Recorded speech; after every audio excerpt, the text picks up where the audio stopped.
session shop. Is Roinn Siobhán agus tuaise go bhfuil le póir na Ghaelscoil Osraí, which galanta bheith Siobhán aniu. Agus tá sé de pleasure agam sa fáilte a chur higgin session seo le Siobhán Ní Chorcora, príomhaide uair, Ghaelscoil Osraí, Cill Chainnigh, Tacú an bhí se páite go dtíreach. Bhí se páite. So tá sé insta caiithúisteach go dónaí gur cinse agus íon Siobhán aniu. So ribh sin Caith Siobhán deimhníonna mar cohortí na fórna takeíochtas an scoil, agus í clachta ranganna éagsúla Comhdháil. So taithí aici agus ag fearr takeíochtas na scoile fáistí a bhfuil Disléicse orthú, agus rinne sin moltúltaí na fórna sin ó híomh takeú na fáistí a bhfuil réigs na spreise acu siad ag lán fórna treoirleabhar. So as cinse goir obair fórne bheits an sin agus bhí Siobhán géirí sena chuirniúil.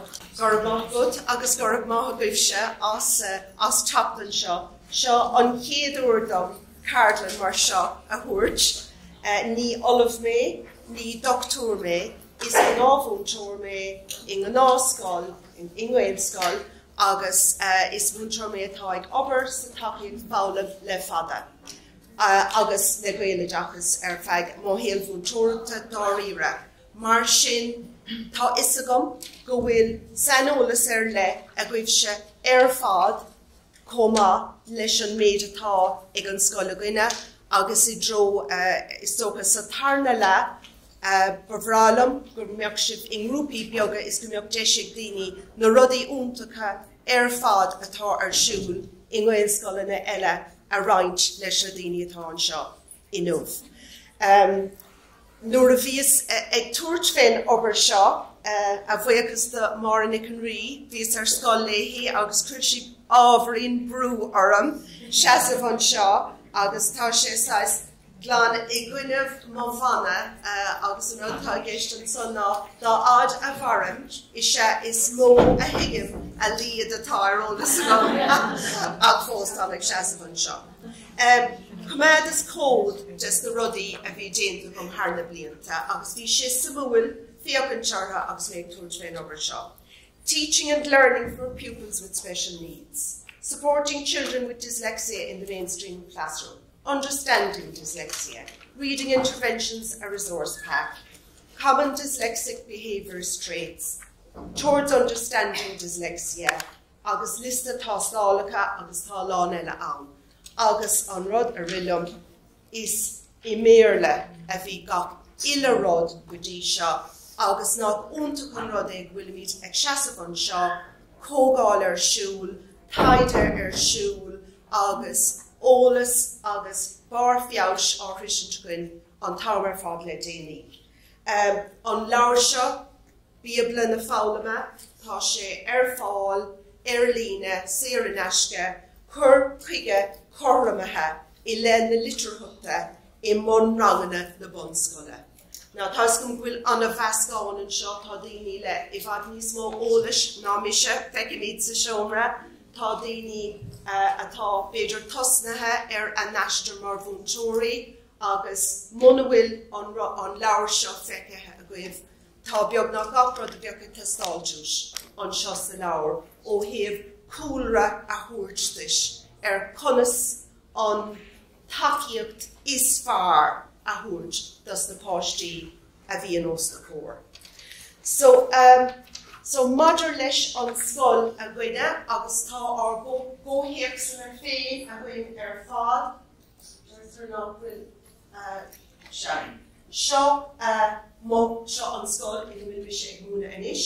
Tá Seán is an santris Arias mar fríomhaide agus fóras an scoil álainn seo, fuircin a bhálainn tá leabhar in aghain tá an tálainn is scoil anna fóra agus chun chuirsís a dhéanamh ar neistir mar bhúntóirí agus mar iarrainn takeíochta tá ochtar múntóir déar brana a bhíon inis, chuigear ag obair ag tuair takeíochta, beirt cúntóir, Táimeachchas ar siúl sa líonán thuaiseachta agus sa líonán hínseachta, agus cosúla anna chuid scoileanna hart bhfuil dia go hin, thugamar fé bradam ferfachta mBunranganna in san onad idachas igen Chainnigh agus bunathe sin thugamar féin bhúntóireach Stáisiúin.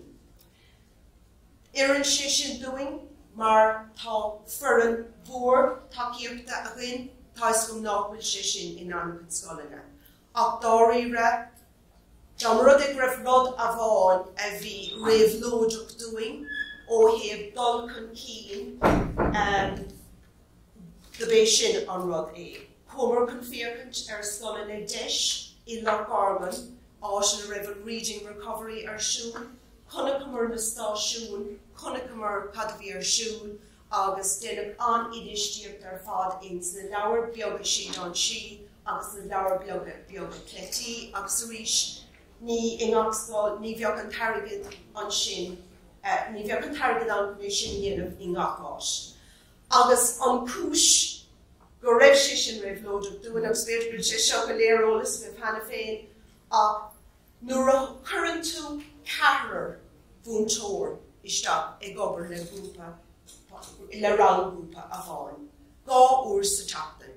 Nuair a bhíonn na mBuntóirí san bogad timpeall agus cór aithne na páistí sin fad. Tá sin níos luachmhara ná tástáil bé. Mar in Ghaelscoil tá páistí teachtasteach tá critical le Gaeilge, agus féidir nach feiceadh tú bhfuil fuaime na fuaime acu feadh tamalaí. Tá páistí teachtasteach nach bhfuil ar fíormhíor gan Gaeilge acu, agus féidir go bheiceadh tú tar éis bliain nó go bhfuil siúd de fad níos cumasí ná mar a ceaptú dúis de bhar na leibhéal cumis éagsúla. Ach nuair a chuireann tú do iarrainn takeíochta isteach sa seomranga, tugann daoine difriúla, rudaí difriúla féin ara. Agus sin an seód is luachmhara atá go scoil do bhúntóirí na mBuntóirí agus an méid ólas atá cá agus na rudaí a thugann sin féin ara. So, hosnaí mar Stáisiúin, dúis bhí mar a ddírig, bhí mar cótócha le seo go raibh a ggéirigh a chur fáim I ngach round agus gán ó treoirleabhar agus dhéanamar anionad fad agus darí mar ábhríonn bhí sé anaíachar bheith an rud céanna bheith siúla go cúpla uair in aigeal le thar mar siar go gánaí nuaigh agus anis bhí míid ag díreú ar rang na níán go dtí rang go dó. Fáinne siad gábhí, bloc gábhí, ní dhéanamid ag deireadh na bliana, bíonn an numcha a siúil, agus fágamid na níán bheoga go dtí an dábhí deireadh. Mar ó thaobh teallante agus mar sinnte, bíonn sé níos íosca I do bheas an son, bíonn siad sorbrathe síos agus mar sinnte. So is minic a hosnaimid le níán bhúra. Cúpla bliain ó hin, de bhar COVID agus cúisina elevator,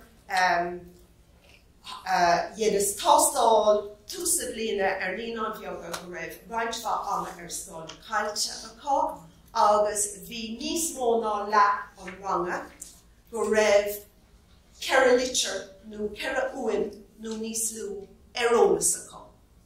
Tar éis an irid san ama a caiint scoil. So bhí an sais acmhainní dhéanamh ó thaobh takeíochta de, bhí mar raibh le rud éigent anna fúnús.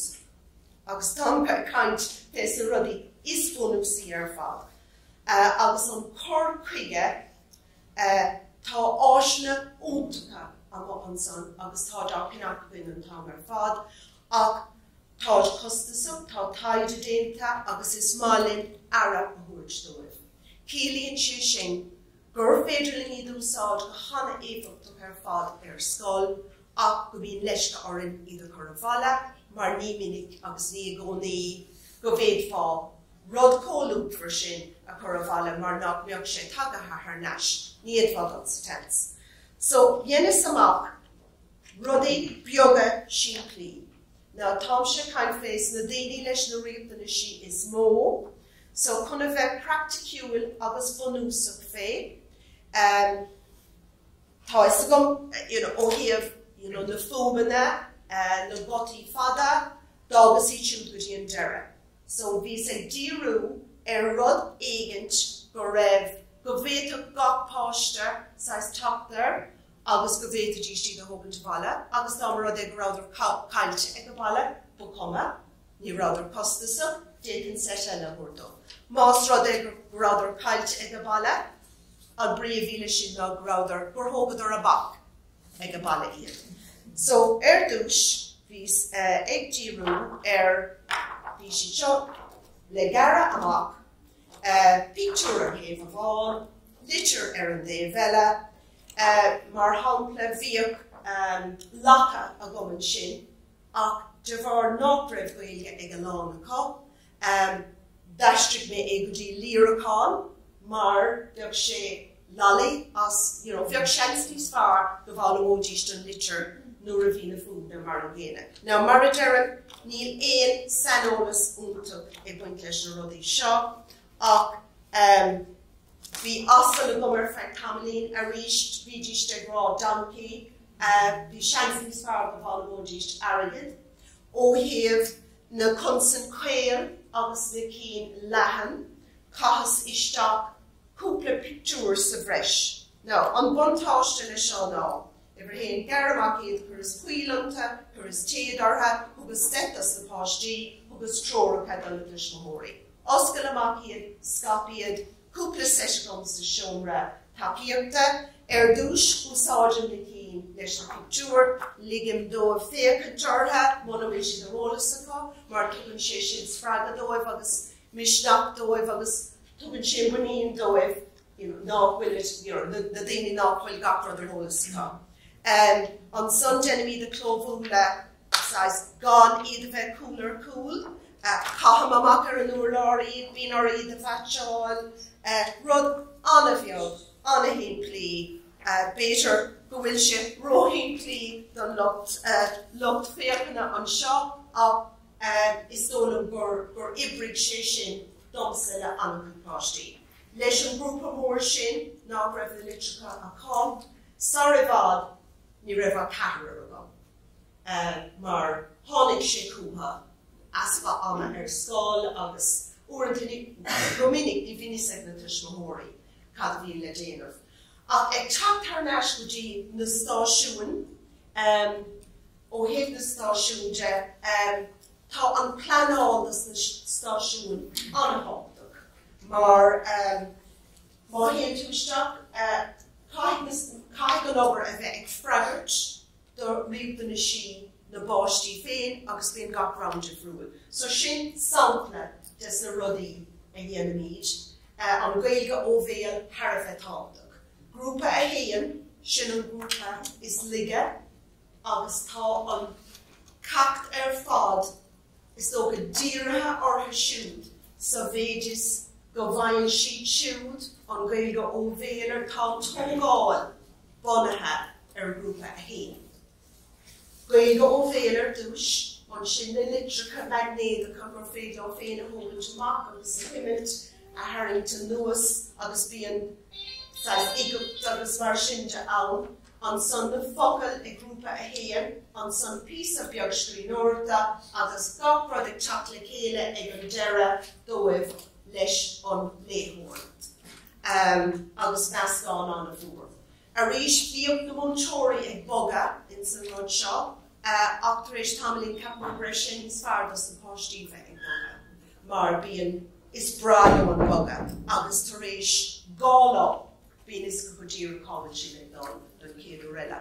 Thóg bhí mátheoir a takeíochta bíon doras leis an seomra sin tháinar amach cuam, mar don Gaeilge ó bhéal bhí mar róglórach don catéile den seomra agus is suaimh deasa sin freisin bína cáirting. Agus éon bheile an gomsa faoi sin se na Cártaí. Le méráid go dtí na Cártaí róú a brónar. So an set chur a bhaile, cluiche bunathe ortha, matseáil, aimsig, treoirleabhar, tá ceantas na 8 timer sin a gomsa seomra, nuair a caithne sin amach, bíonn siad ar bís chun iad a bheith seán nó chun péad bhí fáid gach ile atá ann cad a dearann sé, cad a sanandó na rudí sin ar fad an chus cléí. Dhéanamh amach treoirleabhar do thuismóirí bhfuil sin sampla ó bhí láthair nimhe a go comá agus bhí ésa tá cominic don láthair nimhe go rathraigh mé é sin go dtí nád ach déanamh de bhalar túnis is rís set eile frontáil amach agus nach bidí scrama le focail a bháin. So seorad a gur is a bharla go dtí na tuismóirí. Céin litearéis seo bíar le population research, encouraging child to name the leisure, agus rud a capas a bhí anna úsáideach bíon is breile roinnt bucailí Stáisiúin, is breile roinnt bucailí eile dinosaur, is bhaile cailíní rudí defriúla ach bíon anna chuide rud éigent ag beag nach gatainna sa bhaile. Agus class, churamach na Litearthachta, agus anna céine le focail, chur Stáisiúin beag ar gach ile ceann, má bhíon an rud ar ólas ag an páiste, fáin siad an Stáisiúin, muna bhfuil fáin tusa é agus bíon tú cósásta Stáisiúin áil, nuair nach bíon rud ar ólas aá ach go bheith díist ag iarraigh na Francaí Cártaí a bheith aá anas go mbeadh níos mó Stáisiúin aá ag an deire ná mar bheadh go bunsa. Arís nadidir an class is well dibrig sé sin dúna comá agus omsa. So an son roinnt seo rud dúsáid búnseoir eile ar scóil chuir sin na Litearthachta ar twinkle agus fuaim agus ag bra ar an dísle a héan sin agus chur san ard-Cártaí agus mar sin de sin class eile a bhí aché.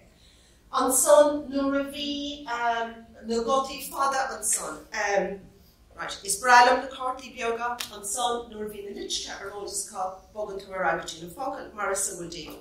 Is bralam rudaí atá saor gur cuma má háiríonn má bhíonn siad stracathe inis tríos nó má bhíonn do máiste déanta dúibh. So déanam amach anna chuide sa rudaí seo. Bhíon marker dáte gur féidir a glána. So tosníim leis brónar ná sin an ceantas na Daltaí fada ach bhíon cín eile mar seo. So na marker in sa seomí chur timpeall an chéad litir. Bheag óna ort an méid páiste ná bhfuil ábalta, ná nathíonn an céad litir. So is capt an a bhá é sin. Agus I ggóthaíocht tacaíocht fálam agus naní náin, tá sé aniachar idirach dagan dhéanamh sús an bhfuil Tréithe Disléicse ann, an álaigh nach bhfuil teanga acu, an álaigh bhfuil faiban na fálaime ginearálta acu, agus bíonn an scaga seo ar siúlagad ar bhain anna neamhar an múil capam ar feadh cúpla bliain sa Ghaelscoil. So Tréithe Disléicse nó an tweed, beg tú ag fara amach dúibh, ach ag an an céine ní dólam gur féidir at ará go cinnte ar feadh tamil bhá I Ghaelscoil, cad é an cúsúil bach ar an bhánam, mar tá an irid san rudaí a déanamh a bheith I gceistán. Tháinig tuismóthóir, bhualas le tuismóthóir cá cíosóchin. Páistas na ní náin, bhí siad lorach tá stán nips. Dúras léhí tuach an cóirla sin uí ag bhí siad dalála daoine eile lasmóid an scáil, so bin sais an bhreagar bhí chu túair seans an páiste bont. Níl sé ach ar siún, níl sé ach ar scáil, ar feadúpla seachtain, tógadh siad bliain uig beidir socrúisteach, ach bhí si búra breis sé titim siar. Ins na níon an bheag a tríos cúpla seachtain.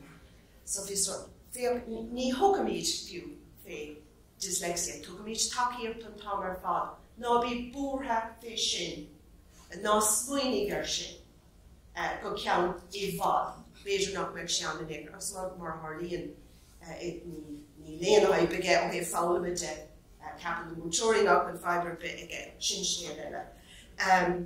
Duine eile ag teacht ag amach ar stríb ag gánaí ach páiste eile a dá an scoile gine, tis go raibh búirt an bmháthair go raibh dyslexia agus ná raibh sé san áid ceart, dan na siblíní agus tá dí má rianis.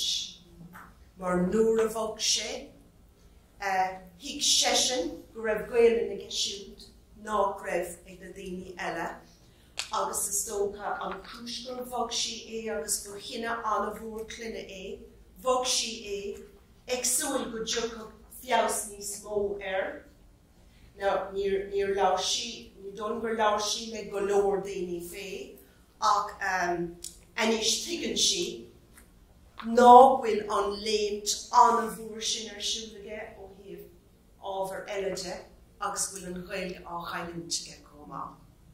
Tá an páiste sin ar an tríanis agus an rád is tócha is mó a chur áthas orm le déanaí, agus a hacaigh le annachcuid is a rudí dúirt Carmen níos luathe ná iarscoláire a fuair annachcuid takeíochta agus raibh tástáil, dyslexia lean sé ar aig sa Ghaelscoil, dhéann sé céim sa Ghaeilge san Bunscoile agus bhí breathnóireacht fé chur siúlaige le déanaí agus ábhar mútóir agus beidh sé ina tharbh mútóir amach an seo. Mar sin cé ná bhfuil bhíne sé caighdeánathe déanta an feicim na samplaí agus feicim na daoine. Agus tugann sé an chéad ceiste chur ná ar na tuismóirí an bhfuil do fáiste sásta an seo. Mar tá míidir fad anthúcad an Ghaeilge ach tá is dóin an féin go bhfuil sonas go bhfuil an páiste sásta sin an céad céim. Agus de ná bíonn siad, agus an son ní an ceis ná an méid siad níos fearras is go leile. Cad é an leibhéal takeíochta atá ann. Tuigeann tú an takeíocht atá an seo, an bhfuil sé níos fearr is go leile. Agus má chuireann tú na ceisteanna sin ortha le chur in áis eile. Uaireanta is cabhair dóibh mar in éire an lé, caiith siad an aigean na féin of sús. Ach, is dólam gur béid sin an dá ceiste stádaí. Bhfuil siad sonna, an seo bhfuil siad sásta, cad a bheith níos fearr in san céad áis eile. Péisce táim imethe ar straight ar fad ach má chum an céad Cartaí. So the Cártaí, big sport a bit of Anisiún céad Litearthachta, na Ghaeltaí fada, seo na rudí seo, uaireanta chuige armú denim pipe cleaners agus is má Nodanna san le aránú agus denim circalasta, circle mar circle glas ar na focail ag pasnú le S, agus maidir leis an dá S agus na litreacha chuileachs lean rud a dearna uaireanta deireann siad deireann na litreacha sin fuaim eile uaireanta bhíonn siad de bhfuil ach chun tús a chur leis ní bhí méid díriú ar an dá uaim múna an litir ar dúis agus deireann lo go bhfuil gá ceann ann. Mar hampla tasníim le doras agus an sin deir uaireanta bhíonn daoine ciúna ná sin agus uaireanta is le haid díise a bhíonn ann agus bhíonn tarna pictiúra gom. Le haid BH chuireann B an seo ar fáiste bháin agus H ar fáiste eile ar Cárta agus tá siad mhuair, tá an dá ceann ann a bhuair, nuair a bhíonn siad le chéile, bhíonn siad ag tríd. Agus ní cloiseann tú B, agus ní cloiseann tú H, an tain rud a cloiseann tú or merchin agus bertfáiste agus iad ag lígan teir bhfuil siad ina riamh lena chéile ag bar an teomra, an tain rud a cloiseann tú ná v. Agus is cardúil V agus éon ochna le BH is an bhfuil V.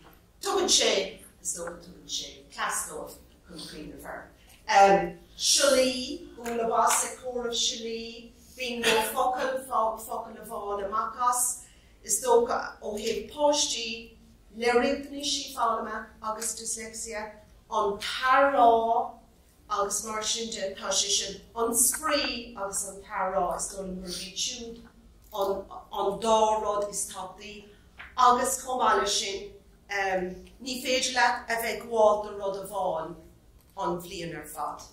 Má tá rud nua a go hartar sé cheachtain capan is rud má é sin. No is slap má é sin. Sin ceantas na rudí sin. Tá sé sinna go léir ach teachtar Cluiche difriúla chun fuaim Winchester. Aim sig ní bhfuine sin ceann seo ach gach agus ach agus snach de feig an RSO2022 feig an na fuaime feig na Litearthachta céine aim sig AI agus mar sin de aim sig grúpaí Litearthacha a na páisiúna ahand éon rud mar sin a choiríonn lo teacht fios chur an féin.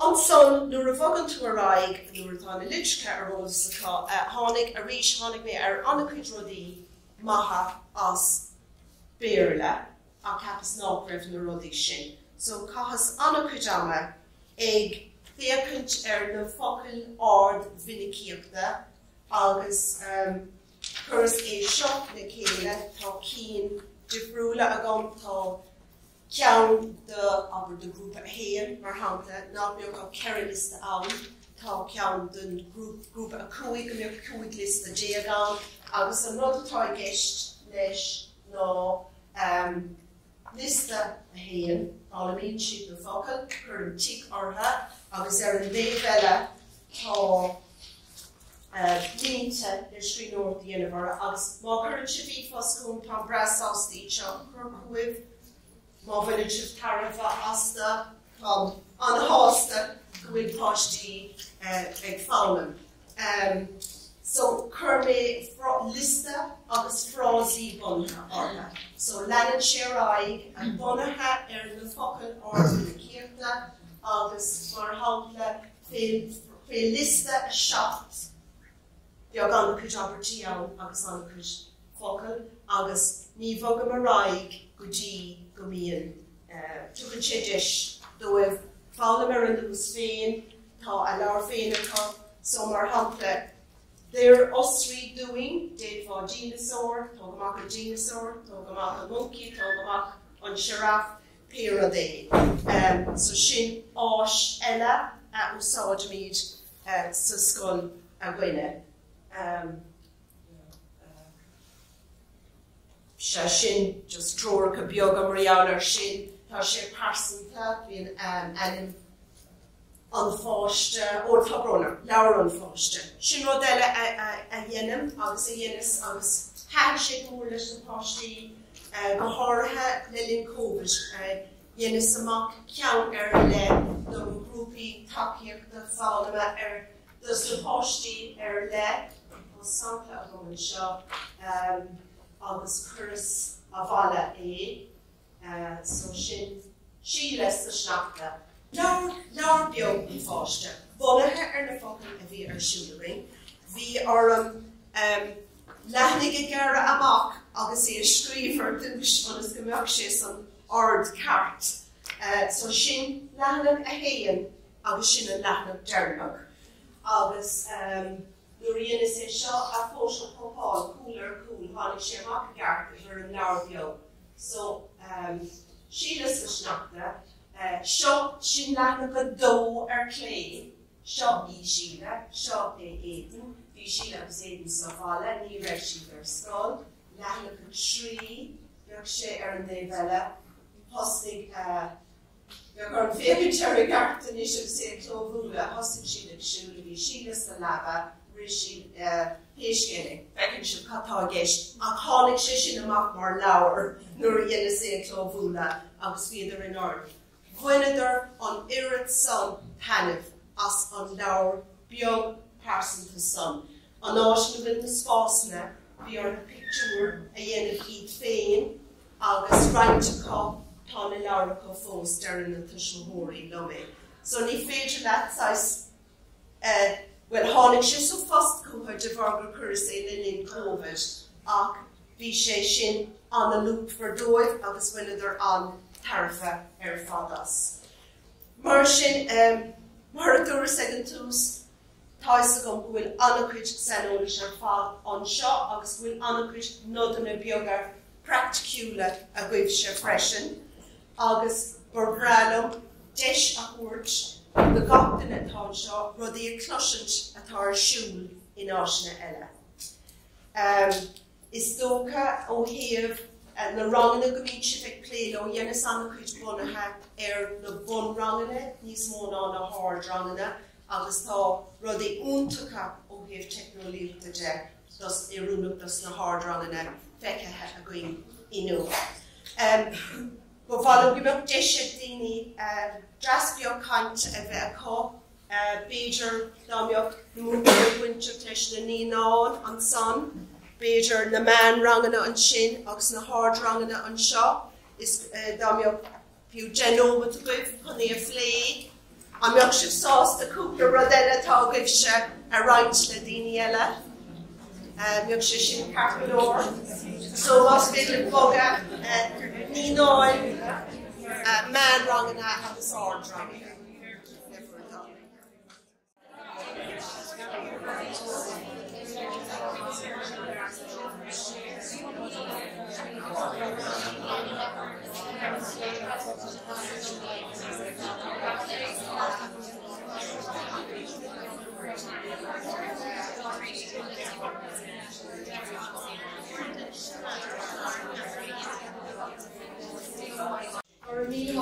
Rud a bháin eile ná tá annachcuid sa déir bíomh a caint féin thástálacha agus aspa slatan na tois agus tá áisneasúnathe déanta deartha agus déanta agus bhí an tréáil ar siúil chuile agus bhí sé ar siúil ar lína ach tá sé bunathe ar obair mar clé ach aistrithe ar fád go gaige agus an taide ar fád déanta ar tógann sé thart ar láthair clé. Ben top een lawer klik an tástáil seo a chur ar fáiste éonar ach tá sé antarfud agus tá sé is tátáid déanta ar agus is rud é a bheith úsáid amachchan seo le cúmah dé so an éile joog sibh í foscail fé amachchan seo. Bíon an tafad an hápta ar rud a bhánaí mar beidir a rís mu sé seo ar siúil go hena féin ach an nuaigh cosúir a chur gach rud ar a leadan documents an fáiste an plantachíochta gach bliain agus go mbeadh sé éasca teacht ar má bhíon mútóirí ag teachta sa gamacht uaireanta éíon an tolas leor. Tá sé déanta, tá sé fáilte áisna sin tá sé ar fáil. Agus tá an dúla sé ag Lorna Cluiche comach. So tá tréáil á dhéanamh agus ar fáil áisneasúnathe Litearthachta. Anna cosú leis an rud a dhéanamh tú le haidhríte. So tá bronar, tá bhíte díorcannamh deirtar má ágann tú cardlan le rud a bháin go raibh sé fiúntaach agus chuir mé abertaile leis má ágann tú cardlan le Ceapadh. Well, níl rud ar siúla go siú ná bhfuil ar siúla goine dúirt sé mo níomtí leantarráid. So gur míle amach